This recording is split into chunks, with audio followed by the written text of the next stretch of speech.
दोस्तों हम लोग लाइव आ चुके हैं और आज के इस लाइव क्लास में हम बात करेंगे बहुत ही खास, बहुत ही इंपॉर्टेंट, एक बहुत ही अच्छे टॉपिक पे जिसका नाम है लेखक परिचय। ठीक है, और यहाँ पे हम लोग पूरा हिंदी 100 मार्क्स के गद्य खंड में जितने 13 चैप्टर्स आते हैं उस 13 चैप्टर्स के लेखक के बारे में बहुत ही अच्छे से जानेंगे। देखो कैसे देखेंगे, सिर्फ नाम और डेट नहीं जानेंगे, बल्कि देखो इतना सारा चीज एक एक चैप्टर बाय चैप्टर हम लोग यहाँ पे जानते हुए चलेंगे। ठीक है, मतलब ओवरऑल कहिए तो अगर आप इस क्लास को अच्छे से आप देखते हैं तो आपको लेखक परिचय से कोई दिक्कत नहीं होगा। लेखक के बारे में कुछ भी अगर पूछा जाए तो आप आराम से बता सकते हैं। तो इसलिए प्रॉपर वे में अच्छे से इस क्लास को करिए और मजे उठाइए। ठीक है, अभी देखो यहाँ पे जो है ना आपका एक वीडियो में पूरा लेखक परिचय है, पूरा गद्यखंड का, मतलब ये पार्ट 1 हो गया। पार्ट 2 इसका आएगा जिसमें पूरा पद्यखंड हम कंप्लीट कर देंगे। ठीक है, मतलब 2 वीडियो में पूरा लेखक परिचय खत्म। गद्यखंड से कम आप 10 मार्क्स फिक्स रखो कि 10 मार्क्स ऑलमोस्ट आपका कंप्लीट हो जाएगा, 10 मार्क्स प्लस ही अबव ही कहो, क्योंकि लेखक परिचय से इतना ज्यादा क्वेश्चंस आती है। इवन आप सारांश वगैरह भी बनाओगे तो उस समय भी आपको लेखक के बारे में याद हो रहेगा, तो आप ज्यादा अच्छे से लिख सकते हो। ठीक है, तो कहो तो यहाँ पे कह सकते हैं कि मतलब ऑब्जेक्टिव और सब्जेक्टिव दोनों के हिसाब से आज की क्लास बहुत ही खास है, बहुत ही इंपॉर्टेंट है। तो अच्छे से प्यार से देखते चलिए और बस आपको 1 मिनट का हम समय देते हैं। 1 मिनट के अंदर जल्दी से सभी लोग शेयर कर लीजिए और फिर हम क्लास को स्टार्ट करेंगे। ठीक है, चलिए 1 मिनट का समय देते हैं, सब लोग शेयर कर लीजिए, ज्यादा से ज्यादा लोग रहेंगे अच्छा रहेगा। ठीक है, और उसके बाद हम यहाँ पे क्लास को स्टार्ट कर देंगे। कर लीजिए एक बार, ठीक है, शेयर कर लीजिए और फिर क्लास को हम कर देंगे स्टार्ट।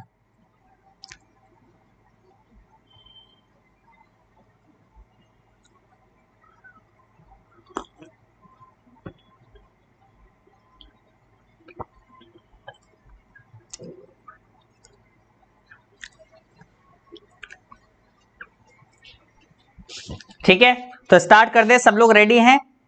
सब लोग क्लास के लिए रेडी हैं? Okay sir, okay ready, yes sir, yes sir, yes sir, okay. चलिए, गुड इवनिंग, गुड इवनिंग। चलिए स्टार्ट करते हैं और यहाँ पे बस ध्यान लगा के देखिएगा अच्छे से, नहीं तो फिर दिक्कत हो जाएगी। ध्यान नहीं दोगे तो फिर दिक्कत हो जाएगी। चलो स्टार्ट करते हैं। सबसे पहला अपना चैप्टर कौन सा है? सबसे पहला अपना चैप्टर है बातचीत। ठीक है, बातचीत पाठ आती है सबसे पहले, सबसे पहला गद्यखंड का पहला चैप्टर है अपने पास, क्या चीज? बातचीत। ठीक है, तो अब हम लोग को यहाँ पे ये जानना है कि ये बातचीत पाठ के बारे में। ठीक है, मतलब इस बातचीत पाठ को हम लोग बहुत ही अच्छे से यहाँ पे समझेंगे कि इसको लिखे कौन है। ठीक है, इसके लेखक जो है, लेखक के बारे में बहुत अच्छे से जानेंगे। ठीक है, चलो सबसे पहले देखो बातचीत पाठ जो है अपने, इसको लिखे कौन है? इसको लिखे हैं हमारे बालकृष्ण भट्ट जी। कौन लिखे हैं? बालकृष्ण भट्ट जी। याद रखिएगा, बातचीत पाठ के लेखक अगर कोई भी राह चलता इंसान पूछे तो सिंपल सी बात, नींद में भी रहो तब भी बता देना बालकृष्ण भट्ट। ठीक है, इनका जन्म जो हुआ था 23 जून 1844 को हुआ था। ठीक है, 23 जून 1844 को इनका जन्म हुआ था, याद रहेगा।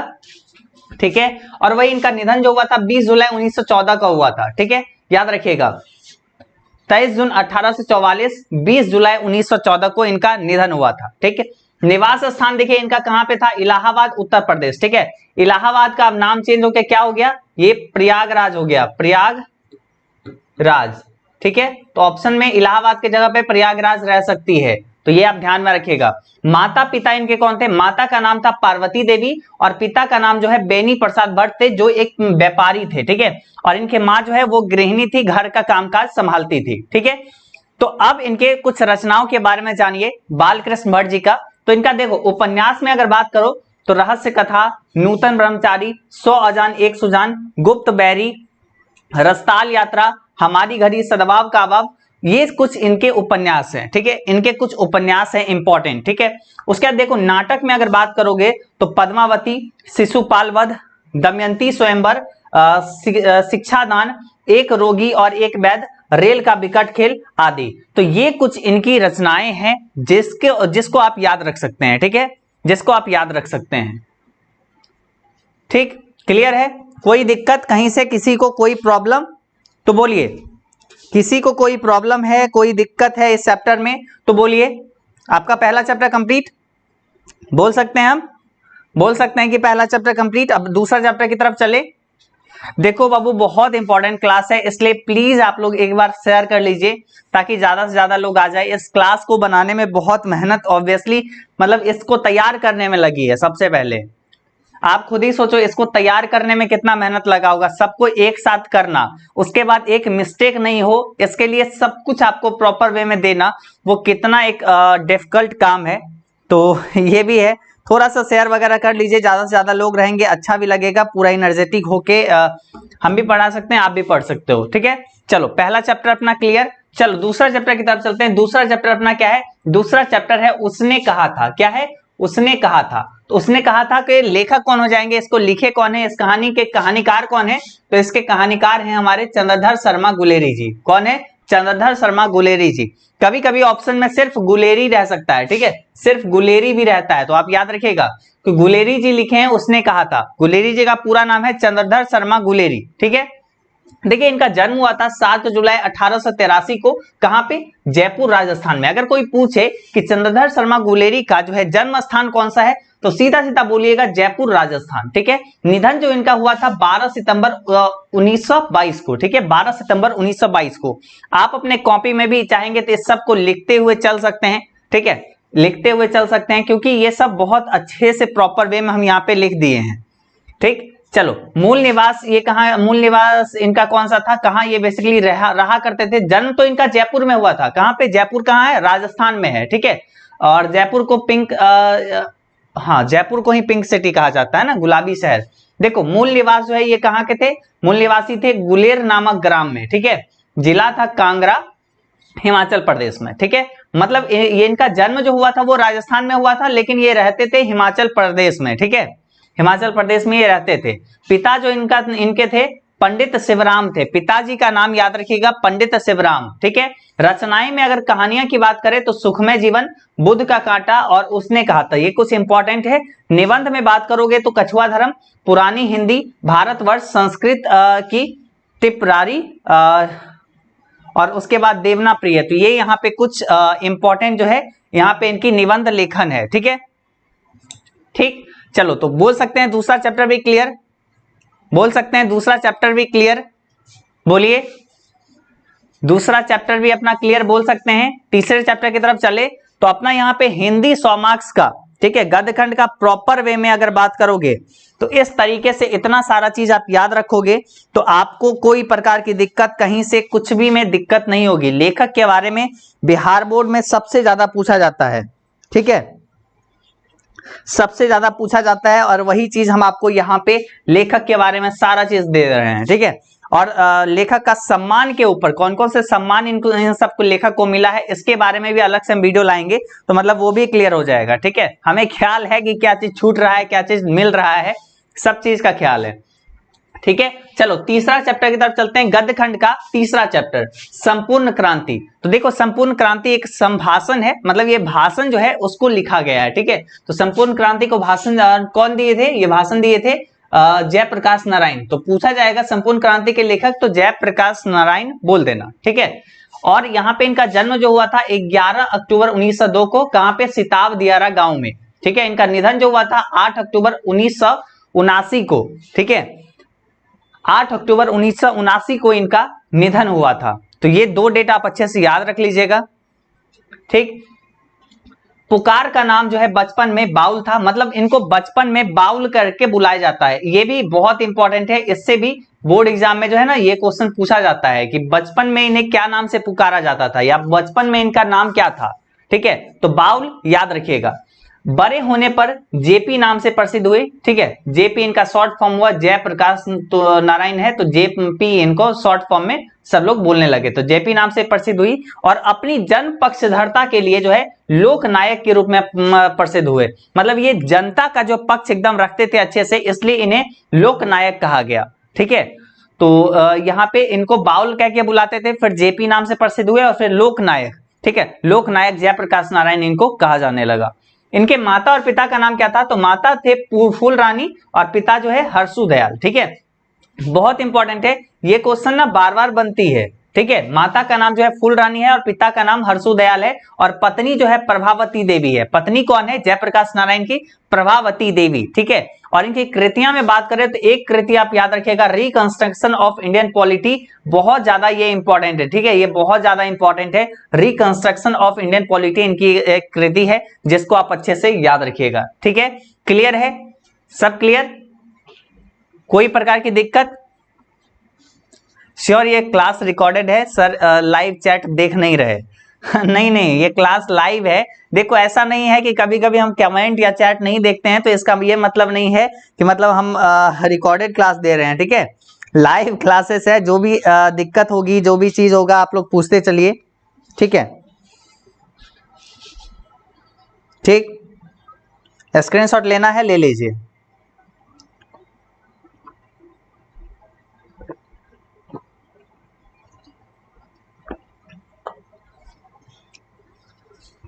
हालांकि हम आपको जितना समय देते हैं उतना में तो आप मतलब एकदम क्या कर सकते हैं, कॉपी में लिख भी सकते हैं, ठीक है।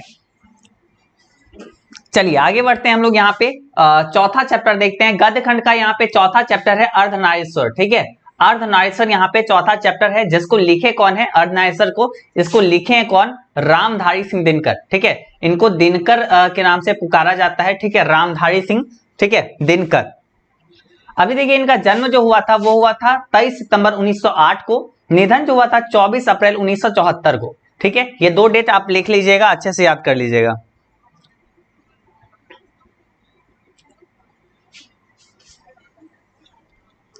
सर प्लीज सर आप लोग कमेंट रीड करो। बिल्कुल सब सर करते हैं। चलो अभी यहाँ पे चलो आगे देखते हैं। जन्म स्थान सिमरिया हो गया। जन्म स्थान जो है इनका बहुत ज्यादा इंपॉर्टेंट है, बार बार पूछा जाता है, ठीक है, दिनकर जी का। तो सिमरिया बेगूसराय बिहार में यहाँ पे इनका जन्म हुआ था। अभी फिलहाल यहाँ के इस क्लास पे फोकस करो, अभी इधर उधर की बात करोगे। ऋचा कुंवर, देखिए आप अभी इस क्लास पे फोकस करिए, ठीक है। अभी इस क्लास पे नहीं, आपको ध्यान जो है दूसरे क्लास पे है, तो फिर वहां यहाँ पे भी नहीं होगा, वहां पे तो नहीं हुआ है, ठीक है। तो कोई तो एक क्लास अच्छे से कंप्लीट कर लीजिए। माता पिता कौन है? तो माता जो है मनरूप देवी है और पिता जो है रवि सिंह है, ठीक है। माता मनरूप देवी और पिता रवि सिंह थे, ठीक है। पत्नी जो है श्यामावती देवी, ठीक है, पत्नी जो है श्यामावती देवी हो जाएगी, ठीक है। इनका देखो छात्र जीवन में अनेक रचनाएं प्रकाशित 121 वर्ष की अवस्था में नहीं प्रकाशित हुई, सॉरी 21 वर्ष की अवस्था में पहली कविता पुस्तक प्राणभंग प्रकाशित हुए। तो आपसे पूछा जाएगा कि 21 वर्ष की उम्र में जो है रामधारी सिंह दिनकर जी की कौन सी कविता जो है पुस्तक प्रकाशित हुई? तो प्राणभंग, याद रखिएगा, बहुत इंपॉर्टेंट है प्राणभंग, ठीक। प्रमुख काव्य कृति देखिए कौन कौन सा है, इनकी प्रमुख काव्य कृति भी कुछ कुछ है, वो भी आप थोड़ा सा याद रखिए। प्रणभंग, ठीक है, प्रणभंग और रेणुका, हुंकार, रसवंती, कुरुक्षेत्र, रसिमरती, नील कुसुम, उर्वशी, परशुराम की प्रतीक्षा, हारे का हरि नाम। ये जो है ना काव्य कृति से आप कहो तो ऑब्जेक्टिव क्वेश्चन हम लिख के देते हैं कि 2 क्वेश्चन आपके एग्जाम में जरूर आएगा, 2 नहीं तो 1 जरूर आपको इसमें से पक्का मिल जाएगा, मतलब श्योर 100% गारंटी। मात्र इतना काव्य कृति से, अभी ये छोड़ो, गद्य कृति छोड़ो, लेकिन इनका इससे जरूर आएगा। गद्य भी यहाँ पे ले लो, मिट्टी की और अर्धनारीश्वर और संस्कृति के 4 अध्याय, ठीक है। यहाँ पे इससे ले लो तो इससे 2 मार्क्स का लगभग क्वेश्चन आपको ऑलमोस्ट पूछा जाएगा, ठीक है। इसलिए इनका तो आप जरूर अच्छे से याद रखिएगा। दिनकर जी को राष्ट्र कवि के नाम से भी जाना जाता था, ठीक है। इनको जो है राष्ट्र कवि भी कहा जाता है, ठीक है। अपना बिहार बेगूसराय सिमरिया के हैं, ठीक है। चलिए आगे बढ़ते हैं हम लोग। यहाँ पे 5वां नंबर क्वेश्चन देखते हैं, ठीक है, सॉरी 5वां नंबर क्वेश्चन नहीं, 5वां चैप्टर देखते हैं, ठीक है। गद्य खंड का यहाँ पे 5वां चैप्टर है, चैप्टर का नाम है रोज, ठीक है। इस रोज पाठ के हम लोग यहाँ पे लेखक के बारे में जानेंगे, ठीक। क्लियर है? क्लियर है? कोई दिक्कत? देखो ये जो है ना आपके लिए इंपॉर्टेंट है, बोर भी हो रहे हो तब भी देखो, क्योंकि ये सब देखोगे थोड़ा बहुत आपका माइंड में ये सब चीज थोड़ा बहुत जाएगा, थोड़ा बहुत लग रहा होगा कि याद नहीं हो रहा है, याद नहीं हो रहा है। देखो ये सब क्या है ना कि जितना बार आप सुनोगे या जितना बार आप इसको अच्छे से कॉपी में लिखोगे उतना ज्यादा याद होगा, ठीक है। तो हो सकता है पहली बार में याद नहीं हो, दूसरा बार आप देखें। देखो इसलिए ये वीडियो बना दिए हैं कि आप अभी देखें, ठीक है, आपको मन हुआ एक सप्ताह बाद कि एक बार फिर से इसको एक बार रिवाइज कर लेते हैं, सीधा वीडियो आप खोलेंगे, 30 मिनट 40 मिनट का वीडियो रहेगा, आप फिर से उसको एक बार देख लेंगे, ठीक है, फिर मन हुआ एक सप्ताह बाद फिर से एक बार चला लेंगे, ठीक है। तो इस तरीके से आप देखते चलोगे, ऐसे होते चलेगा, कंप्लीट होते चलेगा, सब याद हो जाएगी, ठीक है। इसको 4-5 बार सुनोगे अच्छे से, नहीं मतलब कम से कम इसको प्ले करके छोड़ दो, ठीक है, और बाद में मतलब प्ले करके छोड़ दो और अपना काम करते रहो, ठीक है, आपको सुनाई देते रहेगा, उसमें भी आपको याद हो जाएगी। देखो रोज पाठ के यहाँ पे लेखक कौन हो जाएंगे, सच्चिदानंद हीरानंद बादशाहन अज्ञेय, ठीक है। इनको सच्चिदानंद हीरानंद बादशाहन जी का शॉर्ट नाम क्या है, अज्ञेय, यानी अज्ञेय जी का पूरा नाम क्या है, ये भी सवाल आपके एग्जाम में पूछा गया, लिटरली पूछा जा चुका है कि अज्ञेय जी का पूरा नाम क्या है, तो याद रखिएगा सच्चिदानंद हीरानंद बादशाहन, ठीक है। चलो आगे चल रहे हैं, जन्म, ठीक है, आगे जन्म के बारे में जानते हैं कि देखिए 7 मार्च 1911 को इनका जन्म हुआ था, कहां, कसिया कुशीनगर उत्तर प्रदेश, ठीक है, याद रखिएगा कुशीनगर उत्तर प्रदेश में इनका जन्म हुआ था, किनका, अज्ञेय जी का। निधन जो हुआ था 4 अप्रैल 1987 को, ठीक है, 4 अप्रैल 1987 को इनका निधन हुआ था, तो ये आप अच्छे से याद रखिएगा, ठीक।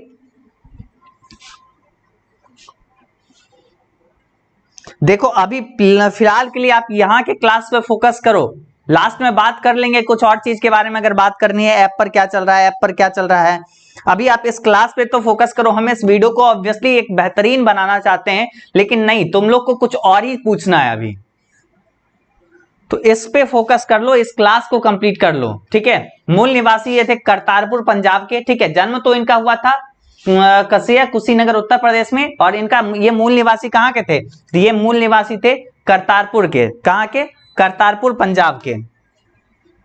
चलिए माता पिता, माता इनके बेंती देवी और पिता जो है डॉक्टर हरिनंद शास्त्री थे, ठीक है। कृतियां की अगर बात करें तो नदी के द्वीप, अपने अपने अजनबी, उत्तर प्रियदर्शी, चिंता, हरी घास पर क्षण भर, आंगन के पार द्वार, कितनी नाव में कितनी बार, सदा नीरा, और उसके बाद अरे यायाबर रहेगा याद, तार सप्तक, दूसरा सप्तक, तीसरा सप्तक, चौथा सप्तक, ठीक है। सप्तक जो है, तार सप्तक बात करो, ये सप्तक नाम से जो है ये इनकी ही रचना है, ठीक है, अज्ञेय जी की ही रचना है, तो ये आप याद रखिएगा। तो रोज पाठ के यहाँ पे लेखक हो गए कौन, अज्ञेय जी, तो इनके बारे में आप जान गए, इनके बारे में अच्छे से समझ गए, इसको याद रखिएगा। चलिए छठा चैप्टर देखते हैं, अपना गद्यखंड का 6 नंबर चैप्टर पे चलते हैं, और पार्ट 6 हमारा कौन सा है, एक लेख और एक पत्र, ठीक है। कौन सा चैप्टर है, एक लेख और एक पत्र, ठीक। चलिए इसको लिखे कौन है, इस लेख को लिखे कौन है, ठीक है, इसको लिखे हैं हमारे भगत सिंह जी, प्यारे भगत सिंह जी यहाँ पे इसको लिखे हैं, और उनका जन्म जो होता है 28 सितंबर 1907 को होता है, 28 सितंबर 1907, और इनकी शहादत जो होती है, ठीक है, जन्म कहां होती है, सबसे पहले वो बात करो तो बंगा चक नंबर 105, गुरेरा ब्रांच, वर्तमान लावलपुर पाकिस्तान, ठीक है, लायलपुर, ठीक है। अभी देखो यहाँ पे इनका जन्म में अगर बात करोगे ना, जन्म स्थान में 105 नंबर, ये आप याद रखिएगा, बंगा चक नंबर 105 आप याद रखिएगा, क्योंकि एग्जाम में सब सेम रहेगा, यही में 105 की जगह पे 112 कर देगा, तो ये आप याद रखिएगा।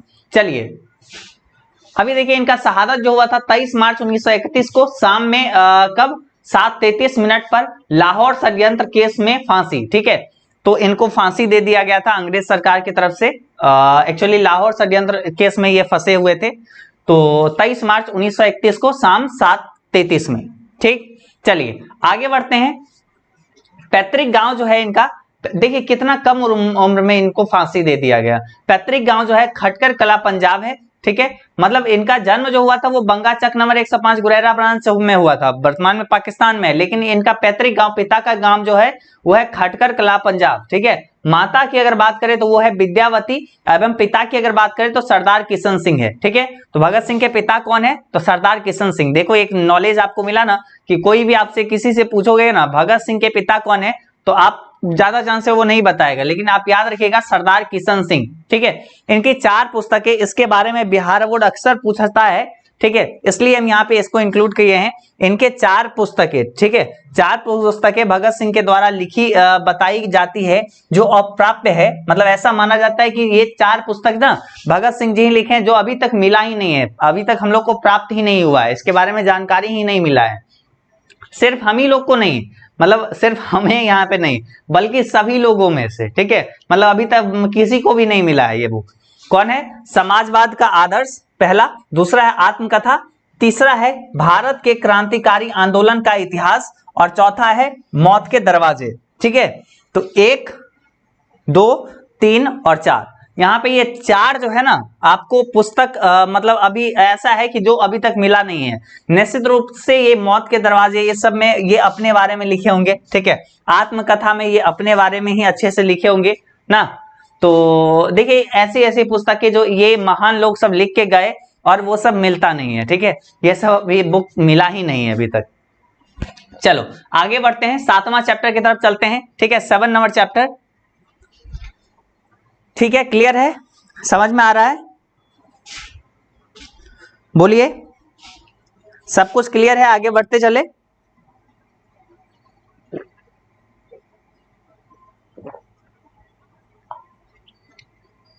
बोलिए तो जल्दी से।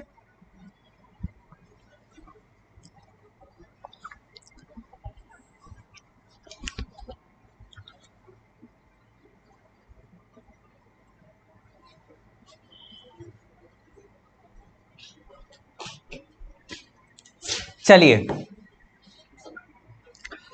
चलिए बढ़ते हैं यहाँ पे आगे। इसमें यहाँ पे क्या है, 7वां चैप्टर है, ठीक है, गद्यखंड का 7वां चैप्टर पे आ गया है। ओ सदा नीरा चैप्टर का नाम है, ठीक है। इसको लिखे कौन है? इसको लिखे हैं जगदीश चंद्र माथुर जी, ठीक है, जगदीश चंद्र माथुर जी लिखे हैं ओ सदा नीरा पाठ को, ठीक है। इनका जन्म जो होता है 16 जुलाई 1917 को होता है। कहाँ पे? शाहजहांपुर, ठीक है, उत्तर प्रदेश में आता है, यूपी में, ठीक है। और इनका निधन जो होता है 14 मई 1978 को होता है इनका निधन, ठीक है। कृतियां में अगर बात करोगे, वो सदा नीरा के लेखक कौन है? जगदीश चंद्र माथुर। इनकी कृति के बारे में अगर बात करोगे, ये क्या क्या लिखे हैं, तो इसके बारे में थोड़ा सा देखो। 1936 में प्रथम एकांकी मेरी बांसुरी का जो है मंचन, वो सरस्वती में प्रकाशन, ठीक है।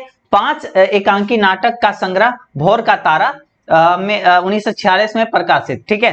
तो मतलब 1946 में इनका भोर का तारा प्रकाशित हुआ था, जिसमें 5 एकांकी था, ठीक है।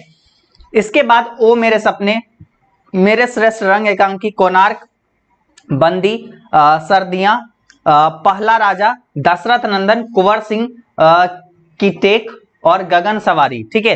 तो ये इनकी कुछ जो है ना मतलब इनकी रचनाएं हैं, कृतियां हैं जो आपको याद रखनी है, ये सबसे ऑब्जेक्टिव क्वेश्चंस बन के आती है। चलो आगे बढ़ते हैं, 7वां के बाद 8वां नंबर चैप्टर पे, और यहाँ पे है सिपाही की माँ। ये है चैप्टर नंबर कौन सा? 8, पाठ नंबर 8 है। और यहाँ पे आगे बढ़िए, ठीक है। सिपाही की माँ को कौन लिखे हैं? मोहन राकेश। कोई भी आपसे पूछे मोहन राकेश क्या लिखे हैं, तो सिपाही की माँ याद रखिएगा। सिपाही की माँ को कौन लिखे हैं? मोहन राकेश, क्लियर। इनका जन्म जो होता है वो कब होता है? 1925 में होता है इनका जन्म, ठीक है। और 3 दिसंबर 1972 को इनका निधन हो जाता है। लेकिन जन्म जो होता है 8 जनवरी 1925 को, कहाँ पे? जंडी वाली गली, अमृतसर, पंजाब में, ठीक है। अमृतसर पंजाब में 1925 को 8 जनवरी को इनका जन्म होता है, ठीक है। बचपन का नाम जो है इनका मोहन राकेश का मदन मोहन गुलगुलानी है, ठीक है, मदन मोहन गुलगुलानी है। अक्सर स्टूडेंट ये स्किप कर देते हैं, और बिहार बोर्ड अगर पूछ देगा ना तो फिर उस समय दिक्कत हो जाएगी। इसके लिए अच्छे से याद रखिएगा, बचपन का नाम जो है इनका है मदन मोहन गुलगुलानी, ठीक है। आगे चलिए देखिए इनके माता और पिता के बारे में जानते हैं। तो बच्चन कौर एवं करमचंद्र गुगलानी पेशे से वकील थे, मतलब बच्चन कौर इनके माता हैं, और पिता जो है करमचंद्र गुगलानी है, पेशे से वो वकील हैं, ठीक है, इनके पिता, ठीक है। कृति में अगर बात करें तो इंसान के खंडहर, नए बादल, जानवर और जानवर, एक और जिंदगी, फौलाद का आकाश, अंधेरे बंद कमरे, न आने वाला कल, अंतराल, आषाढ़ का एक दिन, ये कुछ इनकी जो है क्या है, ये कुछ इनकी कृतियां हैं। तो यहाँ पे चैप्टर नंबर 8 भी अपना कंप्लीट। देखो अभी हम यहाँ पे एक साथ सारा चीज हम लिख के लाए हैं, आपको बोलते चल रहे हैं। आपका काम है कि इसको प्रॉपर वे में आप देखिए, आप इसको 2 बार देखिए, 3 बार देखिए, 4 बार देखिए, 10 बार देखिए, वो आपका मन है, ठीक है। बस हम यहाँ पे बताते हुए चल रहे हैं, आपका काम है इसको किसी भी प्रकार से आप इसको याद रखिए, अपने दिमाग में रखिए इसको, मतलब बेसिकली याद करना ही पड़ेगा, ये समझने वाली बात नहीं है, ये इसको याद करना होगा, ठीक है। चलो आगे बढ़ते हैं, यहाँ पे पाठ नंबर 9 पे चलते हैं, ठीक है। 9वां चैप्टर पे आ गए हैं गद्यखंड का, इसका नाम है प्रगीत और समाज, ठीक है। प्रगीत और समाज को लिखे कौन है? प्रगीत और समाज को लिखे कौन है? इसको लिखे हैं नामवर सिंह जी। कौन लिखे हैं? नामवर सिंह जी लिखे हैं प्रगीत और समाज को। और इनका जन्म जो होता है वो होता है 28 जुलाई 1927 को, कहां पे? जियनपुर, वाराणसी, उत्तर प्रदेश में। ठीक है, उत्तर प्रदेश में इनका जन्म होता है, जियनपुर में, वाराणसी में। ठीक है, नामवर सिंह का जन्म कहां होता है? जियनपुर में होता है। ठीक है, आगे चलो। यहाँ पे निधन जो होता है 19 फरवरी 2019 को होता है, नई दिल्ली में। आपके पुस्तक में ये अपडेटेड नहीं है, लेकिन एग्जाम में वैसे चांसेस कम ही होती है कि ये आपसे पूछा जाएगा निधन के बारे में, क्योंकि आपके बुक जो है लेटेस्ट वाला आया नहीं है। जो एडिशन था उसमें इनके निधन के बारे में है नहीं, क्योंकि 2019 से पहले का वो बना हुआ है, और इनका निधन जो हुआ है ये 2019 इधर 2019 में हुआ है। ठीक है, तो ये भी आप याद रख सकते हैं, वैसे नहीं भी रखना है कोई बात नहीं। ठीक है, ठीक, क्लियर। देखिए, माता पिता के बारे में जानते हैं। तो माता जो है भाग्यश्री देवी है और पिता जो है नागर सिंह है, जो एक शिक्षक हैं। ठीक है, नामवर सिंह के पिता नागर सिंह और माता जो है भाग्यश्री देवी। माता यहाँ पे इंपॉर्टेंट है। ठीक है, कृतियां की अगर बात करें तो बकलम खुद, हिंदी के विकास में अपभ्रंश का योग, आधुनिक साहित्य की प्रवृत्तियां, छायावाद, पृथ्वीराज रासो की भाषा, इतिहास और आलोचना, नई कहानी, कविता के नए प्रतिमान, दूसरी परंपरा की खोज, वाद विवाद संवाद जो कि एक आलोचना है, कहना ना होगा आलोचक के मुख से। तो ये कुछ इनकी कृतियां हैं। ठीक है, ये कुछ इनकी कृतियां हैं जो कि आपको निश्चित रूप से याद रखनी चाहिए। ठीक है, ये कुछ कृतियां हैं जो आपको निश्चित रूप से याद रखनी चाहिए। तो बस थोड़ा सा और बाकी है, प्यार से अच्छे से थोड़ा सा इंटरेस्ट लेके देख लो, और उसके बाद आपका यहाँ पे ये खत्म हो जाएगा पूरा गदखंड का 13 नंबर चैप्टर तक। ठीक है, तब एंजॉय कर लेना। अभी फिलहाल के लिए अच्छे से फोकस करके इसको देख लो। ठीक है, पाठ नंबर 10 पे आ गए हैं, 10वां चैप्टर, जिसका नाम क्या है? जूठन। ठीक है, जूठन को लिखे कौन है? इसको लिखे हैं हमारे ओम प्रकाश वाल्मीकि जी। बहुत ही प्यारा सा यहाँ पे ये जो है ना चैप्टर है, इसमें अपने गरीबी के बारे में ओम प्रकाश वाल्मीकि जी बात करते हैं। ठीक है, और इनका जन्म जो होता है ना ओम प्रकाश वाल्मीकि जी का, कब? 30 जून 1950 को, कहां पे? बरला, मुजफ्फरनगर, उत्तर प्रदेश। ठीक है, तो मतलब अधिकतर जो आप लेखक के बारे में देख रहे हैं वो सब यूपी के ही हैं। कुछ कुछ हम ट्रिक वगैरह लाएंगे इस सब पे। ठीक है, निश्चिंत रहिए, ट्रिक वगैरह आगे आपको देखने को मिलेगा।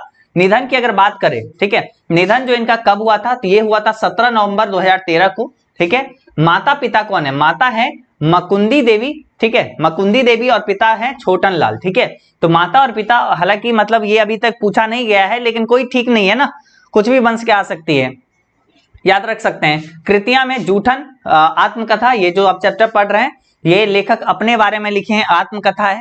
ठीक है, उसके बाद सलाम घुसपैठिए जो कि एक कहानी संग्रह है, सदियों का संताप, बस बहुत हो चुका, अब और नहीं, कविता संकलन है। दलित साहित्य का सौंदर्य शास्त्र जो कि एक आलोचना है। महाराष्ट्र में मेघदूत नाम की नाट्यशाला नाट्य संस्था स्थापित की, ये बहुत इंपॉर्टेंट है।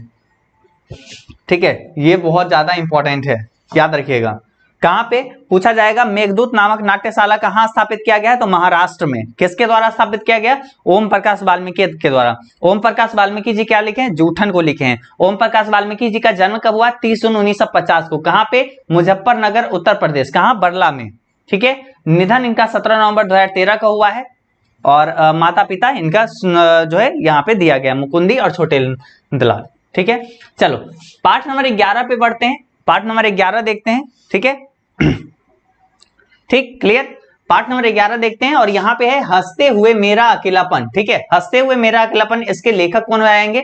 इसके लेखक हो जाएंगे हमारे श्री मलिया जी। ठीक है, भरत जी श्रीवास्तव। ठीक है, भरत जी श्रीवास्तव यहाँ पे लेखक हो जाएंगे। मलिया जी यहाँ पे इसके लेखक हैं, और इनका जन्म जो होता है ये होता है 1935 में, और निधन जो है 26 अप्रैल 1982 को हो जाता है। ठीक है, 26 अप्रैल 1982 को इनका निधन हो जाता है।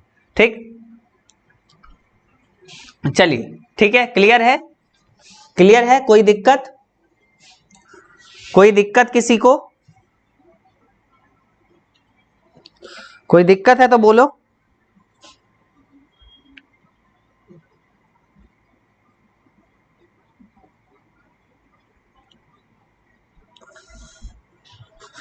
कोई दिक्कत है तो बोलो, हम उसको सॉल्व करेंगे। और हालांकि ये सब में क्या दिक्कत होगा? यस सर, क्लियर है। ओके, चलिए आगे बढ़ते हैं। आगे बढ़ते हैं।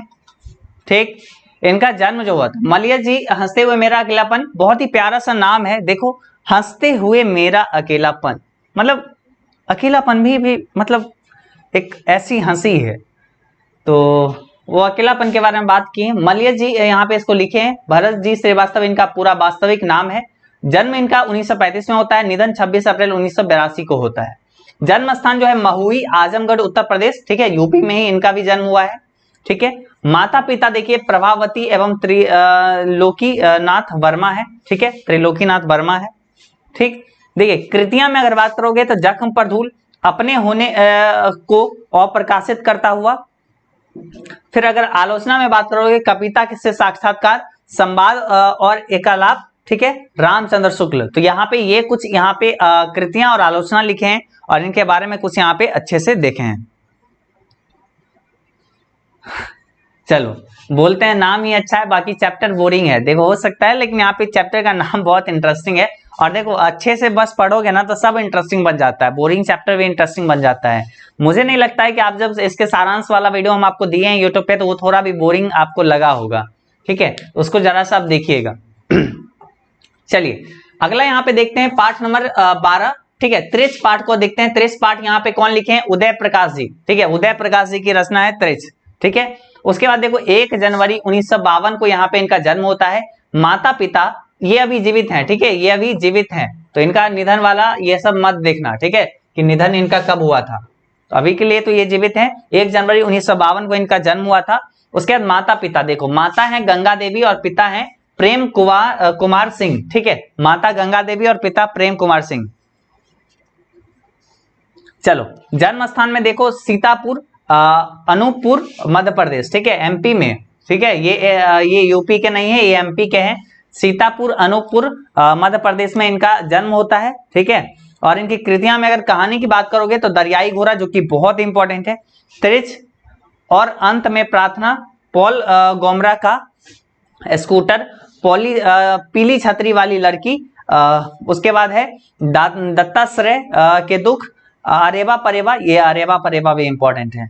उसके बाद है मोहनदास, उसके बाद मेगोसिल, उसके बाद देखो यहाँ पे कविता संग्रह में अगर बात करोगे सुनो कारीगर, अबूतर कबूतर, रातों में हारमोनियम, ठीक है। उसके बाद निबंध आलोचना में बात करोगे तो ईश्वर की आंख।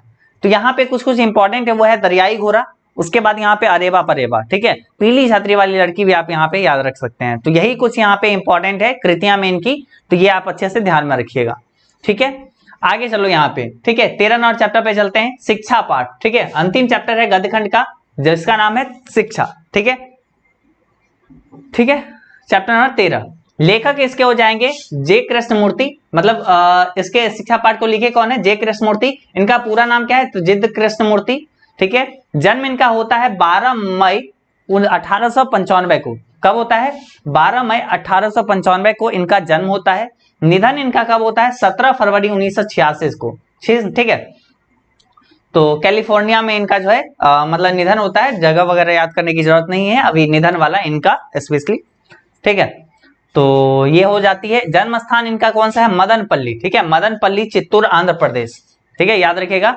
जन्म स्थान जो है वो मदनपल्ली है जो कि चित्तूर आंध्र प्रदेश में आता है, ठीक है। चलो माता पिता में देखो, साजीव अम्मा इनके माता का नाम है, संजीव अम्मा माता के नाम, और पिता का नाम नारायण जिद, ठीक है, नारायण जिद इनके पिताजी का नाम है, ठीक। रचनाओं में अगर बात करोगे, the first and last freedom, the only revolution और कृष्णमूर्तिज नोट बुक आदि इनके कुछ अतिरिक्त मतलब इसके अतिरिक्त वाला अभी छोड़ो, ठीक है। तो इनकी कुछ प्रमुख रचनाएं जो है इनकी यही है जो कि आपको बहुत अच्छे से यहाँ पे बताए हैं, ठीक है।